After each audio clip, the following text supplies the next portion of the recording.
இப்போ நாம் ஒரு வாழ்க்கை வாழ்கிறோம்ல, பள்ளிக்கூடம் போகிறோம், கல்லூரி போகிறோம், வாகனங்களில் போகிறோம், அப்புறம் புத்தகம் படிக்கிறோம், டிவி பார்க்குறோம். இதுக்கு எல்லாத்துக்கும் காரணம் இந்த ஒரு உணவு தான். நம்ம இந்த ஒரு செயற்கையான உணவுகள் தான் காரணம். ஒரு செயற்கையான வாழ்க்கை வாழ்கிறோம். பிற உயிரினங்களோட பார்வையிலேருந்து நீ பார்த்தீங்கன்னா, மனுஷங்க செயற்கையா வாழ்றாங்க. வாகனங்களில் போகிறாங்க, விண்வெளிக்கு போகிறாங்க, டிவி பார்க்குறாங்க, மொபைல் ஃபோன் பார்க்குறாங்க, இப்படியே ஃபோன் இதெல்லாம் பார்த்தா செயற்கையானது. இதுக்கு எல்லாம் காரணம் செயற்கையான உணவுகள் தான் காரணம். இந்த அரிசி, கேழ்வரகு, கோதுமை, உப்பு போட்டு சமைக்கிறது, மாமிசம், மீன், முட்டை, தயிர், மோர், பால், வெண்ணெய், நெய், இத்தகைய செயற்கையான உணவுகளை மனிதர்கள் சாப்பிடுவதால் தான் மனிதர்களுக்கு இந்த மாதிரி வித்தியாசமான ஆசைகள் வருகிறது. வித்தியாசமான உணவுகளை சாப்பிடுகிறார்கள். வேற எந்த உயிரினமாவது சமைச்சு சாப்பிடுதா? அது கிடையாது. இல்லை, பச்சையாக சாப்பிடுது. அப்புறம் வேற நம்மலாம் தாவர உண்ணிகள். அப்போ நம்ம தாவரங்களை தான் சாப்பிடணும். ஆனால் நம்ம மாமிசத்தை சாப்பிட்றோம். அப்போ மனிதர்கள் வித்தியாசமான உணவுகளை சாப்பிடுகிறார்கள். இயற்கையின் பார்வையில் வித்தியாசமாக இருக்குது. ஒரு மாடு மாமிசம் சாப்பிட்டா நமக்கு வித்தியாசமாக இருக்குமா இல்லையா? ஒரு மாடு சமைச்சு சாப்பிட்டா நமக்கு வித்தியாசமாக இருக்குமா இல்லையா? ஒரு ஆடு மாடெல்லாம் சமைச்சு சாப்பிடுது, மீனை பொரித்து சாப்பிடுது, அப்போ குழம்பு வச்சு சாப்பிடுது, அப்படின்னா நமக்கு வித்தியாசமாக இருக்கும்ல. அப்போ அதுபோல தான் மனிதர்கள் இப்படி வித்தியாசமான உணவுகளை சாப்பிடுகிறார்கள். அதனால் தான் நமக்கு வித்தியாசமான ஆசைகள் ஏற்படுகிறது. பெரிய காங்கிரீட் கட்டடத்தில் வசிக்கணும்னு ஆசை வருது. தனிமையில் வாழ்கிறோம், நாடோடித்தனமாக வாழ்கிறோம், சண்டை எடுக்கிறோம், போர் எடுக்கிறோம், பாலியல் வன்முறைகள் எல்லாமே வித்தியாசமானது. வாகனங்களில் செல்ல வேண்டும் என்கிற ஆசை எல்லாமே வித்தியாசமானது. இந்த மாதிரி வித்தியாசமான ஆசைகளுக்கு வித்தியாசமான உணவுகள் தான் காரணமாக இருக்கிறது. அப்போ நம்ம எதை சாப்பிட வேண்டும்? வித்தியாசமான ஆசைகளிலிருந்து விடுபட வேண்டும். ஏன்னா வித்தியாசமான இந்த ஆசைகள் தான், வித்தியாசமான இந்த உணவுகளால் இதை சாப்பிடுவதால் நமக்கு ஏற்படுகிற இந்த வித்தியாசமான ஆசைகள் தான் இங்கே நடக்கிற அத்தனை பிரச்சனைகளுக்கும் காரணமாக இருக்குது, நோய்களுக்கு காரணமாக இருக்குது. வித்தியாசமான உணவுகளை சாப்பிடுவதால் வித்தியாசமான பிரச்சனை, அதுதான் நோய். வித்தியாசமான உணவுகளை சாப்பிடுவதால் வித்தியாசமான பிரச்சனைகள், அதுதான் விபத்துகள், போர்கள், குற்றங்கள், பாலியல் வன்முறைகள், ஏற்ற தாழ்வுகள், அடிமைத்தனங்கள். இப்படி இன்னைக்கு இருக்க இந்த உலகமே வித்தியாசமானது. இந்த இயந்திர அறிவியல் உலகம் பார்த்தீங்கன்னா இதுவே வித்தியாசமானது. காரணம் நம்ம வித்தியாசமான உணவுகளை சாப்பிடுகிறோம்.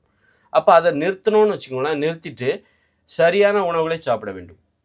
எப்படி ஒரு மாடு புல்லை திங்கிற மாதிரி மாமிசத்தை சாப்பிடுவதை நிறுத்திவிட்டு மாடு புல்லை தின்பதை போல மனிதர்கள் இந்த மாதிரி வித்தியாசமான உணவுகளை சாப்பிடுவதை நிறுத்திவிட்டு சரியான உணவுகள், காய்கறிகள், பழங்கள், கீரைகள், கிழங்குகள், பயிர்கள், பருப்புகள், கடலைகள், காளான், இலைத்தலைகள், இத்தகைய உணவுகளை உப்பு சேர்க்காமல் பச்சையாக சாப்பிடணும். பச்சையாக சாப்பிட முடியாத ஒரு சில உணவுகளை நீங்கள் அவிச்சு கூட வேக வச்சு கூட சாப்பிடலாம். இப்படி சாப்பிடும்போது வித்தியாசமான ஆசைகளிலிருந்து மனிதர்கள் விடுபட்டு இயற்கையான ஆசைகள் மனிதர்களுக்கு வரும். இயற்கையான ஆசைகள் என்பது மனிதர்களுக்கு வரும்.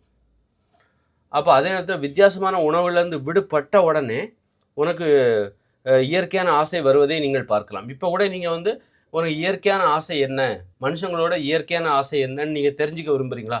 இப்போ நீங்கள் என்ன சாப்பிட்டுட்ருக்கீங்க? இட்லி, பூரி, பொங்கல், தோசை இதானே சாப்பிட்டுட்ருக்கீங்க. வித்தியாசமான உணவுகளை சாப்பிடுகிறீர்கள். அதனால தான் உங்களுக்கு வித்தியாசமான ஆசைகள் ஏற்படுகிறது. அதாவது என்னென்னா பெரிய வீடு கட்டணும், அது கட்டணும், அது வெளிநாடு போகணும், இது எல்லாம் வித்தியாசமான ஆசைகள் தான். வாகனம் வாங்கணும், எல்லாம் வித்தியாசமான ஆசைகள். இந்த வித்தியாசமான ஆசைகளை நிப்பாட்டணும் அப்படின்னா வித்தியாசமான உணவுகளை நிறுத்துங்கள். உப்பு போட்டு சாப்பிடாதீங்க. மாமிசம், மீன், முட்டை, அரிசி, கேழ்வரகு, கோதுமை இதெல்லாம் சாப்பிடாதீங்க. காய்கறிகள், பழங்களை சாப்பிடுங்கள். கீரைகள், கிழங்குகள், காளான்கள், இலைத்தலைகள் இதை பச்சையாக சாப்பிடுங்க. பச்சையாக சாப்பிட முடியாத கருணக்கிழங்கு அதெல்லாம் வேக வச்சு சாப்பிடுங்க. ஆனால் உப்பு போடாதீங்க. சாப்பிட்டு பாருங்கள், உங்கள் ஆசையே மாறி போயிடும். நீங்கள் வித்தியாசமான ஆசையிலிருந்து விடுபட்டு இயற்கையான ஆசைக்கு வந்து விடுவீர்கள். செயற்கையான ஆசையிலிருந்து விடுபட்டு இயற்கையான ஆசைக்கு வந்து விடுவீர்கள். இயற்கையான ஆசை என்ன நீங்கள் தெரிய வேண்டுமா? அப்போ நீங்கள் நான் சொல்கிற உணவை நீங்கள் சாப்பிட்டீங்கன்னா இயற்கையான ஆசை என்பது உங்களுக்கு தெரிஞ்ச வித்தியாசமான ஆசையிலிருந்து விடுபட்டு விடுவீர்கள். அப்படி இருக்கும்போது ஒரே நாளில் உங்களால் அப்படி மாறிடலாம். நேற்று வரைக்கும் நீங்கள் இட்லி, பூரி, பொங்கல் சாப்பிட்டீங்க. இன்றைக்கி காய்கறிகள், பழங்கள், கீரைகள்னு சாப்பிட்டீங்கன்னு வச்சுக்கோங்க. மாமிசம்லாம் சாப்பிடாமல் உப்பெல்லாம் சேர்க்காம உடனே உங்கள் ஆசையெல்லாம் மாறி போயிடும். நேற்று வரைக்கும் அதிசயமாக தெரிஞ்ச இந்த டிவி, இந்த காரு, இந்த இயந்திர அறிவியல் உலகம்லாம் இன்றைக்கி உங்களுக்கு அதிசயமாக தெரியாது. அந்த அளவுக்கு ஒரு மனமாற்றம் ஏற்படும். அப்போ ஒரே நாளில் ஏற்பட்டு விடும் அப்படின்னு கிடையாது. அடுத்தடுத்த நாள் தொடர்ந்து நீங்கள் பிடிவாதமாக அந்த மனித உணவுகளை மட்டுமே சாப்பிட வேண்டும். வித்தியாசமான உணவுகளை சாப்பிடக்கூடாது. அப்படி தொடர்ந்து பிடிவாதமாக அடுத்தடுத்த நாட்கள் நாம் தொடர்ந்து வித்தியாசமான உணவுகளை சாப்பிடாமல் இருக்க மன உறுதியோடு கடைபிடிக்கும் போது நாம் வித்தியாசமான ஆசைகளிலிருந்து விலகி விடுவோம். விலகி இயற்கையான ஆசைகளுக்குள் நாம் நுழைந்து விடுவோம். இயற்கையான ஆசை நமக்கு வர ஆரம்பிச்சிடும். அந்த இயற்கையான ஆசைங்கிறது என்னது? நாடோடித்தனமாக வாழ்வது கிடையாது. நிலையாக ஒரு இடத்துல வாழணும், குடும்பமாக வாழணும், உறவுகளோடு வாழணும், சண்டை போடக்கூடாது, அன்பா வாழணும், பாசமா வாழணும், காதலிக்கணும், ஆடணும், பாடணும், விளையாடணும், நடக்கணும், ஓடணும். அதுதான் வந்து இயற்கையான ஆசைங்கிறது. வித்தியாசமான ஆசைங்கிறது வாகனத்துல போடணும், நடக்கிறதுலலாம் ஆசை கிடையாது. வாகனத்துல போணும் அப்படிங்கிறது. அது மாதிரி நாடோடித்தனமா போணும், நிலையா ஒரு இடத்துல வாழக்கூடாது, நாடோடித்தனமா வாழணும், நகரங்கள்ல வாழணும். இதெல்லாம் வித்தியாசமான ஆசை. இயற்கையான ஆசைங்கிறது கிராமங்களில் வாழ வேண்டும். அதான் இயற்கையான ஆசை.